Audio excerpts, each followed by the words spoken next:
माननीय अध्यक्ष महोदय, किसानों का कल्याण। आप मानिए मंत्री जी। हाँ, माननीय अध्यक्ष महोदय, किसान अन्नदाता है, वो अन्न के भंडार भरता है और अन्न जीवन देता है, इसलिए किसान जीवन दाता भी है।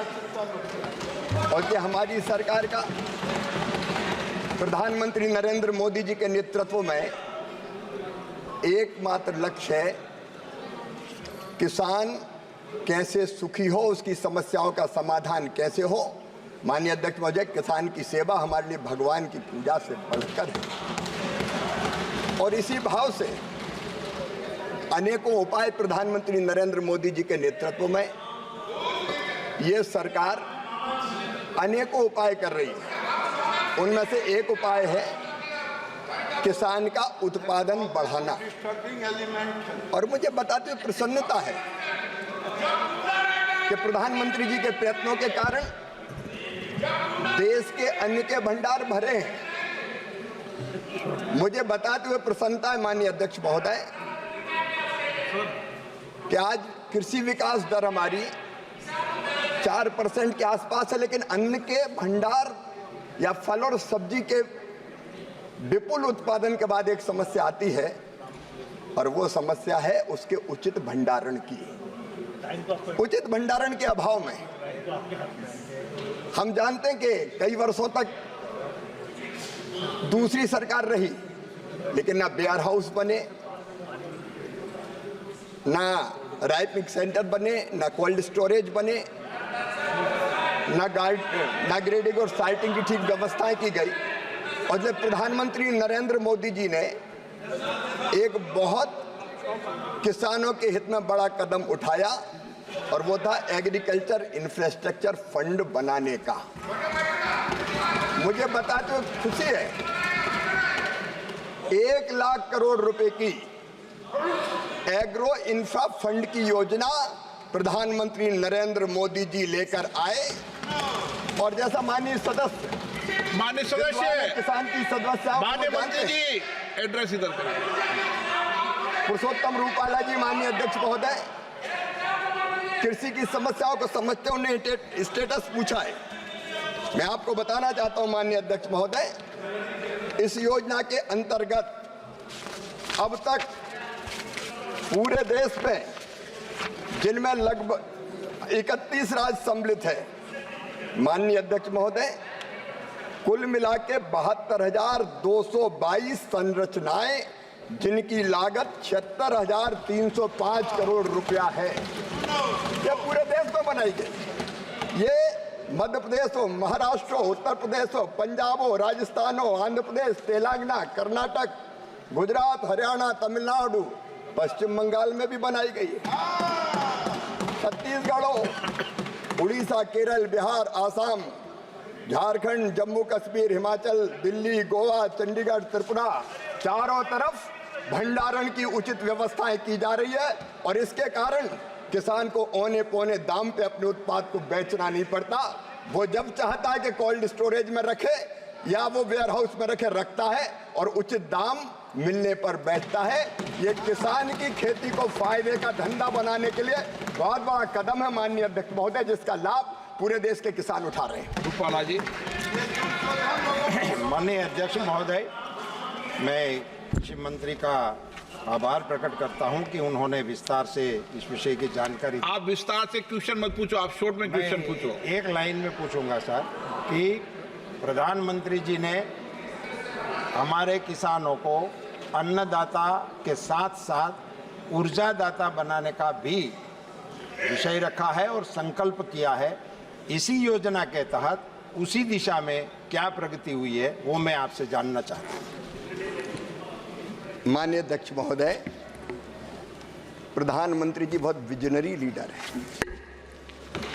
उन्होंने संकल्प लिया है कि अन्नदाता को ऊर्जादाता बनाएंगे और ये कुसुम योजना, जिसके 3 कंपोनेंट हैं, कुसुम ए, कुसुम बी और कुसुम सी। कुसुम ए में अगर बंजर भूमि पर कोई सोलर पैनल बिछा के बिजली उत्पादित करना चाहे तो कर सकता है। कुसुम बी के अंतर्गत कुसुम बी के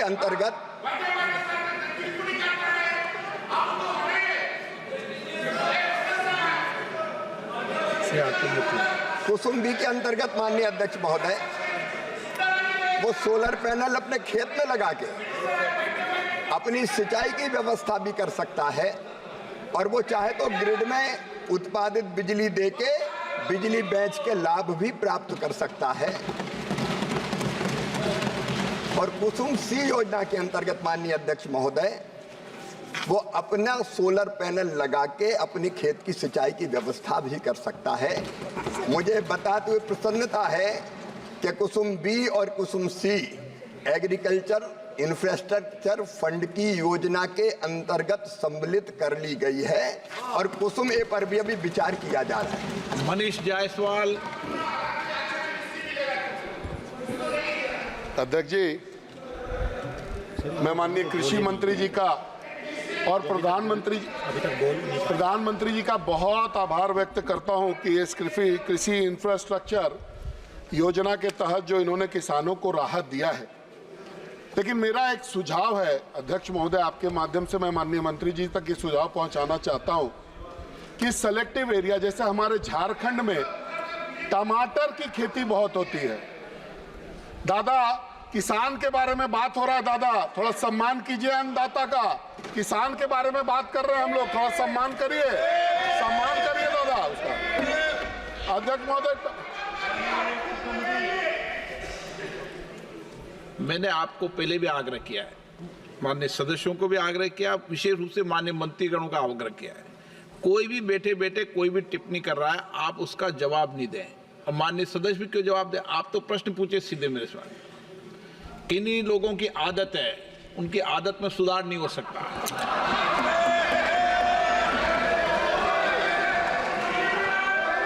शॉर्ट में ऐसे लोगों को सर अध्यक्ष महोदय थिएटर की संज्ञा दी जाती है। मैंने आपके लिए तो नहीं कहा ना, मैंने आपके लिए तो नहीं कहा ना। अध्यक्ष महोदय, जो सेलेक्टिव एरिया है, जैसे हमारे यहाँ झारखंड में और विशेष करके हजारीबाग में टमाटर की खेती और धनिया की खेती बहुत आयत होती है। अभी टमाटर का शेल्फ लाइफ अध्यक्ष महोदय बहुत कम है। ऐसे में अगर व्यक्तिगत किसान को, अगर वो छोटे छोटे किसान के समूह हैं, अगर उनको छोटे छोटे कोल्ड स्टोरेज का इसमें इनकॉर्पोरेशन अगर कर लिया जाए तो ऐसे किसानों को अध्यक्ष महोदय बहुत फायदा होगा। साथ ही साथ मैं एक शब्द और जोड़ना चाहता हूं कि कुसुम योजना में अध्यक्ष महोदय सोलर पंप का तो आपने प्रोविजन किया है, अगर साथ साथ बोरिंग का भी अगर प्रोविजन हो जाए, बोरवेल भी इसके पार्ट अगर बन जाए तो किसानों को अत्यधिक लाभ मिलेगा। अध्यक्ष महोदय, यही मैं आपके माध्यम से मांग करना चाहता हूं। बहुत धन्यवाद। माननीय अध्यक्ष महोदय, जैसे मैंने बताया कि इस योजना के अंतर्गत कोल्ड स्टोरेज का निर्माण किया जा सकता है। वो निर्माण निजी निवेशक भी कर सकता है, एफपीओ किसानों के समूह भी कर सकते हैं, स्वयं सहायता समूह भी कर सकता है। इंडिविजुअल कोई बहुत छोटा किसान करना चाहे तो कोल्ड स्टोरेज उसके लिए उतना लाभ का धंधा साबित नहीं होगा, लेकिन इसमें इतनी व्यवस्था कि किसानों का समूह एफपीओ भी इस तरह के कोल्ड स्टोरेज लगा सकते हैं जिनमें टमाटर सुरक्षित रखे जा सके। बाकी माननीय सदस्य ने अपने कुछ सुझाव दिए हैं, हम उन पर यथासंभव विचार करें। सुदीप बंदोपाध्याय जी। शिवराज चौहान जी, आपको साथ द्वादश लोकसभा से हम लोग एक साथ मेंबर थे कोपू में। इधर आज आपको केंद्रीय मंत्री देखने मैं खुश हूँ। एक प्रश्न आपको बताना चाहता हूँ। आप कोल्ड स्टोरेज के बारे में बोलते हैं, किसानों के लिए वो कोल्ड स्टोरेज में जाएंगे, सामान रखेंगे, but there are shortages of cold storage in the whole of the country, extreme in number. Farmers start to go for distress sales, production ज़्यादा कर देते हैं और उनको कोल्ड स्टोरेज में जगह ना मिलने का कारण मार्केट में जाके उसको डिस्ट्रेस सेल करना पड़ता है। 1 केजी पोटैटो बनाने के लिए किसी को 2 रुपया पड़ता है तो डिस्ट्रेस सेल में उनको मार्केट पे कोल्ड स्टोरेज के जगह ना मिलने का कारण 1 रुपए में बिक देना चाहिए।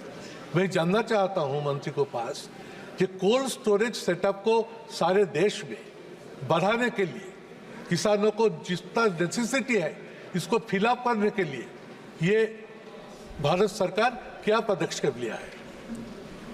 माननीय अध्यक्ष महोदय, बंदोपाध्याय जी का मैं बहुत आदर करता हूं। ये मेरे बहुत पुराने मित्र हैं, संसद में हम साथ साथ रहे हैं और इनकी प्रतिभा का भी सम्मान करता हूं। माननीय अध्यक्ष महोदय, ये बात सही है कि पिछले कई वर्षों में कोल्ड स्टोरेज जैसी व्यवस्था के लिए सरकारों ने कोई कदम नहीं उठाए। इसके लिए 10 साल तब भी, और इसके कारण ऐसी परिस्थितियां पैदा हुई है। लेकिन अब तेजी से कोल्ड स्टोरेज के निर्माण का काम लगातार जारी है इस योजना के अंतर्गत भी, और इसलिए जगह जगह मैंने अभी राज्यों की सूची आपके सामने पढ़ी थी, कोल्ड स्टोरेज भी इस योजना के अंतर्गत बनाए जा रहे हैं। और जैसा मैंने कहा कि एग्रीकल्चर इंफ्रा फंड की ये योजना 32-33 तक जारी रहेगी। जहां जहां गैप्स कहीं आएंगे, इसी योजना के अंतर्गत कोल्ड स्टोरेज का निर्माण भी किया जाएगा। श्री